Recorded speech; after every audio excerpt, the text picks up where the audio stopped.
you see somebody that believes in Christianity, if you see somebody that loves evangelicals or Israel, which has become more and more. And then we see the connection to Israel and this Judeo-Christian unification happening. Yeah, I mean, he says it to a T. He says evangelicals and Israel in the same sentence, like, and the Johnson Amendment.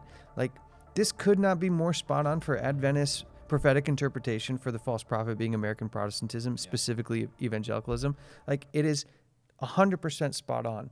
And like, even somebody who is a statistical probability expert to figure out if people writing 100 plus years ago with such detail would match in such synchronicity with what's happening now, it's either pure statistical anomaly or it is absolutely just a correct understanding of Scripture. And I think it's easier to determine which one it is when you put the whole body together. His interpretation is correct.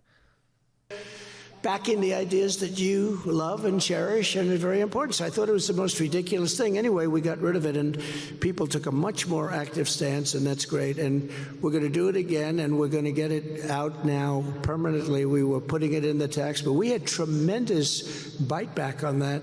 But for 4 years, we went through a great period. You were able to speak.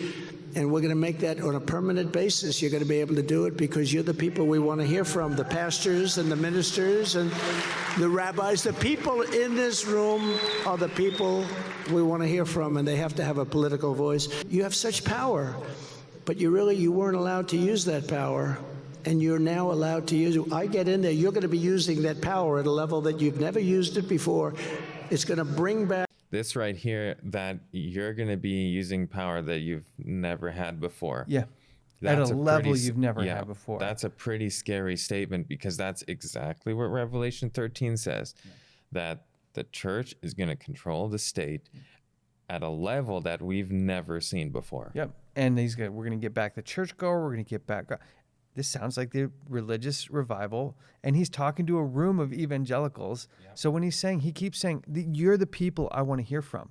But evangelical Christianity is such a specific view that there's a whole realm of things that he's saying he'd rather hear from them than these other groups of people. So now when we see what's happening with the Abraham Accords, with moving the embassy from Tel Aviv to Jerusalem, with the movement to build the third temple, this is all evangelical dogmas being enforced by the civil government of the United States. And it's just beginning. Like, these are just the early tremors before the massive earthquake that's coming.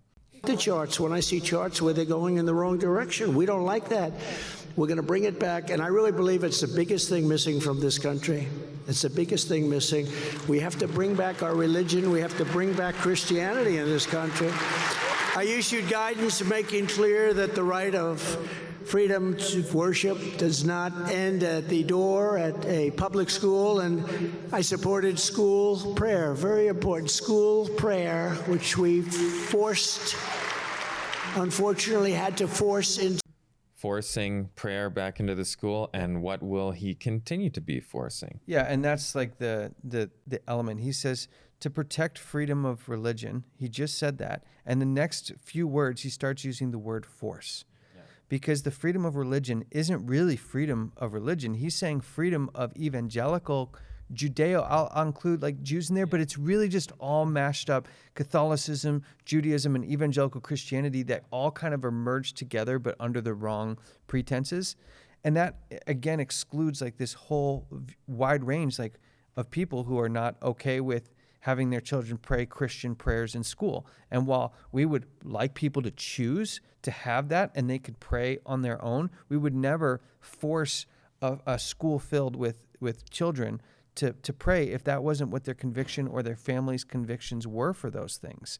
Because Christ died for the ability for us to have the freedom of choice, even if we choose to not follow him. And that obviously is sad.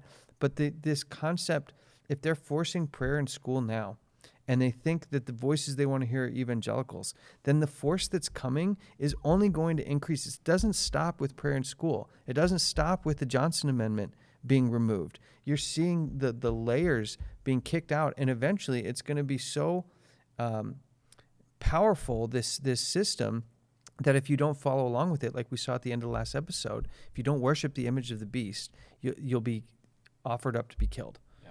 Easy. You would think it would be very easy, but it wasn't, but we did it. I was the first and only president to convene a meeting of the United Nations to end religious persecution worldwide. First time they've ever done it. They were not thrilled, but that was okay. Just says he went to end religious persecution worldwide, but he just forced prayer back in school. But like if you're Buddhist, Hindu, whatever, atheist, and you're in that school, isn't it kind of religious persecution to be forced to pray Christian prayers? That is a form of religious persecution, especially when it's turned up all the way. So he's like speaking out of two sides of his mouth here. You know, this kind of goes into, I guess the example I would have is like racism. So we have, you know, racism against white versus blacks. Now, whites can be racist, but blacks can't, or Asians or Mexican or whatever. However, you know, certain groups can be racist and others just by default can't be racist somehow, which is illogical when you follow it all the way through. And same here. So is it only persecution of Christians that's bad? And if you force other religions, that's not persecution, because by definition, it's only persecution if it's against Christians that have my exact worldview. Well, yeah, I think your example is a good one. It's like saying, I want to end racism while also forcing all schools to be only white schools, and you can only, or you have to wear something if you're not white. Like that's not ending racism. That's enforcing racism, because you're picking a particular group and saying that they're better or more special than others. Right. And look, we're advocating Based on their melanin in their skin. Yeah, exactly.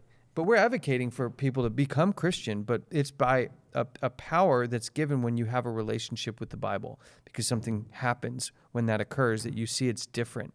But like the idea that you could force everybody is just more persecution, not a defender of religious freedom. I did it. I signed an executive order to install faith advisors in every federal department and agency so that your voice and the Christian worldview would be heard in the halls of power in Washington and all over the world. See there, he said again, that the Christian worldview would be heard.